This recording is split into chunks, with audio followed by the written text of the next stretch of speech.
নমস্কার, ইন্ডি নিউজ 24 থেকে রয়েছে আমি শঙ্কু সাঁতরা।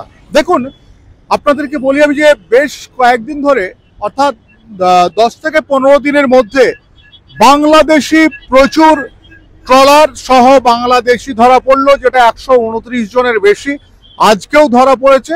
এবং এক একটি ট্রলারে 29 জন 28 জন করে বাংলাদেশি রয়েছে যারা মৎস্যজীবী। বিষয়টি দেখুন, এবার কেন ধরা পড়ছে? কারণ নির্বাচন চলে এসছে, সেহেতু আমাদের যে সীমান্ত জল সীমান্ত এলাকা রয়েছে সেখানে কোস্টগার্ডরা খুব কড়াকড়ি করেছে এই মুহূর্তে, যার ফলে ধরা পড়ছে।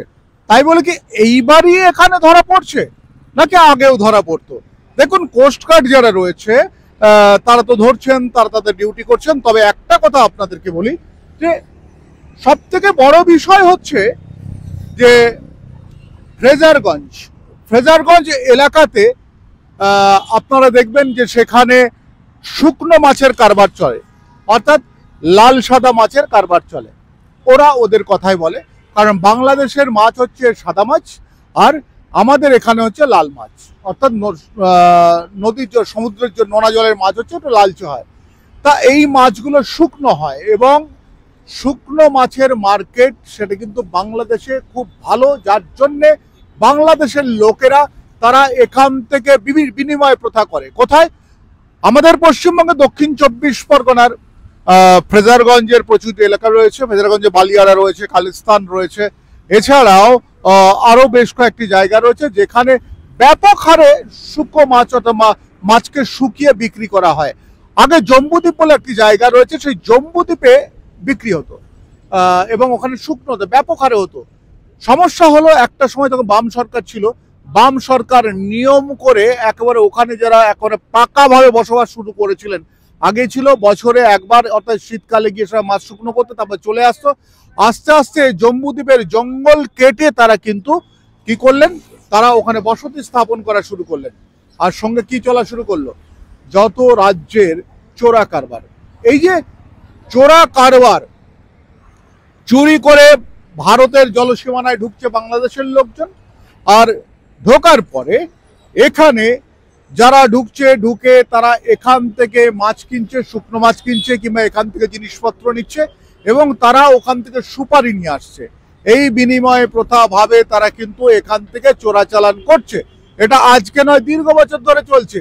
তবু এই দীর্ঘ বছর ধরে যেখানে চলছে, কিভাবে ভাবুন তো, কিভাবে এই লোকগুলো আজকে ধরা পড়ছে? প্রতি বছর তো একই কারবার চলে, কি করে এইরকম ভাবে চলছে? অর্থাৎ নাকে সর্ষের তেল দিয়ে ঘুমানো একটা অভ্যাস আমাদের প্রশাসনের। নাকে সর্ষের তেল দিয়ে ঘুমোচ্ছিল, আর এখন কি হলো? এখন যখন চারদিকে রে রে করে সব উঠলো, সেইভাবে কিন্তু তারা কি করলো, তারা এখানে ধরপাকড় শুরু করে দিল। আর অন্যদিকে আরেকটা মর্মান্তিক কথা বলি, কয়েকদিন আগে কাকদ্বীপের এক মৎস্যজীবী, তিনি বাংলাদেশ জলসীমায় ঢুকেছিলেন, তাদেরকে ধরে রাখা হয়েছে, ধরে রেখে সেখানে জেলে রাখা হয়েছিল। একজন এখানকার যে অভিযোগ, তাকে মারধর করার ফলে সে মারা গেছে। অর্থাৎ বাংলাদেশের জেলেও পর্যন্ত আমরা যতটুকু তথ্য পেয়েছি, সেখানে ভারতীয় যারা বেশিরভাগ মৎস্যজীবীরা বন্দী রয়েছে তাদেরকে প্রচন্ড মারধর করা হয় এবং অত্যাচার করা হয়। এছাড়াও এর আগে অভিযোগ উঠেছিল যে ভারতীয় যে সমস্ত আসামি রয়েছে কিংবা যারা ওখানে ধরা পড়েছে তাদের উপর বাংলাদেশিরা অত্যাচার করছে। আর এই যে জলসীমা দিয়ে ঢোকা, এই যে ট্রলাররা ঢোকে, এ পর্যন্ত জানা নেই যে এতগুলো মানুষ, অর্থাৎ আমি তো দেখেছি যে 16, 17, 18 জন এরকম করে এক একটা ট্রলারে থাকে। আর ওখানকার যে ট্রলারগুলো আসছে 18 জন 29 জন করে নিয়ে আসছে। ওরা এসে কি করে, এখানে বিভিন্নভাবে একটা কন্ট্যাক্টে তাদেরকে নামিয়ে দিয়ে চলে যায় এবং তারা এখানে মিশে যায় এবং তারা মিশে গিয়ে এখানে ভারতীয় সমস্ত কিছু পাওয়ার একটা চিন্তা ভাবনা করে এবং প্রচেষ্টা চালাতে থাকে। আর জানেন, এই যে কয়েকদিন আগে আমি কথা বলছিলাম এক বাংলাদেশির সঙ্গে, তিনি আমাকে ফোন করেছিলেন, বলছে যে 20 থেকে 30 হাজার টাকা দিলে ভোটার কার্ড বানিয়ে দেবে। এই ধরনের চক্রান্ত তো চলছে এবং এখনো পর্যন্ত আমাদের দেশে যতটুকু খবর পাওয়া যায়, বাংলাদেশে বাস করছেন, মাঝে মাঝে ভারতে আসেন, তাদেরও পর্যন্ত নাকি ভোটার কার্ডটা এখানেও হয়ে রয়েছে।